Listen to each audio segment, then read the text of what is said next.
संविधान दिवस पर अहमदनगर में कांग्रेस जिला अध्यक्ष अपहरण और मारपीट से राजनीति में भूचाल मच गया है। हर्षवर्धन सपकाल ने फडणवीस पर लोकतंत्र की हत्या का आरोप लगाया है। कांग्रेस ने इस घटना को सत्ता की ठोकशाही का खुला प्रदर्शन बताया। अगर या ठिकाणी आजची घडलेली घटना अत्यंत निषेधार्ह आहे, अत्यंत गंभीर आहे। नवे तर महाराष्ट्रामध्ये भारतामध्ये लोकशाही आता अस्तित्वात नाही, या दृष्टिकोनातून सरकारने आपले कारनामे हे दाखवायला सुरुवात केलेली आहे की अहिल्यानगर या ठिकाणी झालेली जी घटना आजची पहिली घटना नाही। यापूर्वी दोनदा वेगवेगळ्या वेळेला काँग्रेसकडून उभ्या राहणाऱ्या 2 नगरसेवक पदाच्या उमेदवारांना रात्री अटक केल्या जातं, त्यांना कस्टडीत टाकलं जातं, त्यांना मारहाण केल्या जाते आणि मध्यरात्री त्यांना पोलिसच त्यांच्या गाडीत बसवून हे एकदा माजी खासदार सुजय विखे पाटलांकडे घेऊन जातात, एक वेळेला राधाकृष्ण विखे पाटीलकडे घेऊन जातात आणि त्या ठिकाणी दमदाटी केल्या जाते। जसं चित्रपटामध्ये दाखवतात की डाकूच्या पुढे पेश केलं जातं, अगदी तशा पद्धतीने 2 घटना झालेल्या आहेत आणि आजची तिसरी जी घटना आहे ही लोकशाही यांना मान्य नाही आणि ठोकशाहीच आम्ही स्वीकारणार आहोत। या दृष्टिकोनातून एकंदरीत हे महाराष्ट्राचं आणि अहिल्यानगरचं असणारे जे चित्र आहे याचा मी तीव्र शब्दात निषेध करतो, धिक्कार करतो।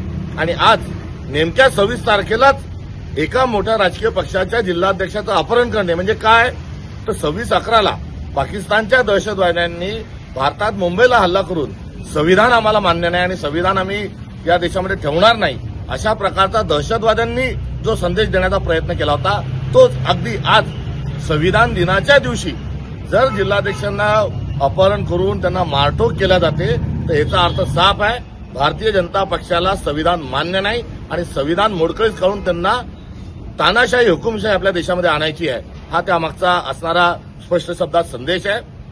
हा कदापि आम्ही हे सहन करणार नाही। या अनुषंगाने अजून एक सांगावंसं वाटतं की देवेंद्र फडणवीसांना मी त्यांच्या कारभाराची तुलना औरंगजेबाशी केली तर खूप राग आणि खूप मोठा इश्यू त्यांनी निर्माण केला।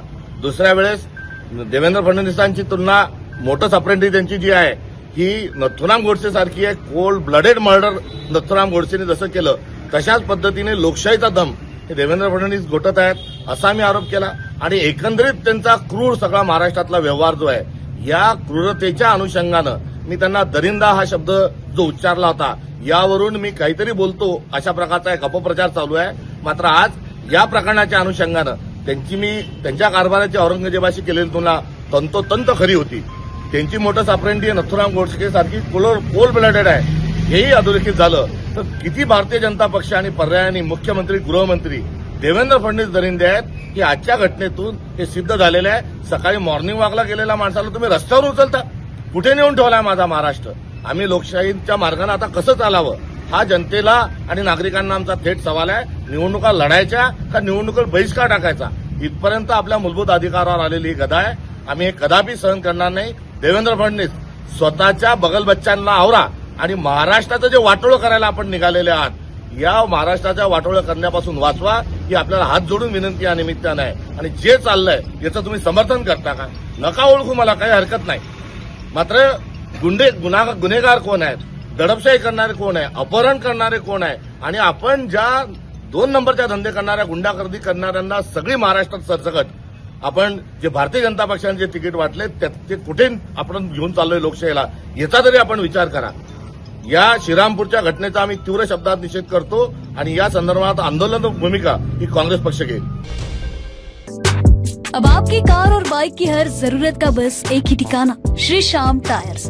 यहाँ मिलेगा आपको व्हील अलाइनमेंट और व्हील बैलेंसिंग, पंचर और टायर सर्विस, कार और bike washing, alloy bend repair और रिम स्ट्रेटनिंग, जनरल सर्विसिंग और बैटरी की सुविधाएं। श्री श्याम टायर्स में सभी ब्रांड के टायर्स उपलब्ध है और सेवा हर वक्त आपके लिए हाजिर है। जहाँ सेवा बनती है श्रद्धा, वही है श्री श्याम रसोई। सेवा ही सबसे बड़ा धर्म, हर दिन इंसानियत का स्वाद परोसती है यह श्याम रसोई। सिर्फ 2100 में एक दिन का अन्नदान और 21,000 में पूरे साल का पुण्य। करुणा, प्रेम और सेवा का संगम है श्री श्याम रसोई।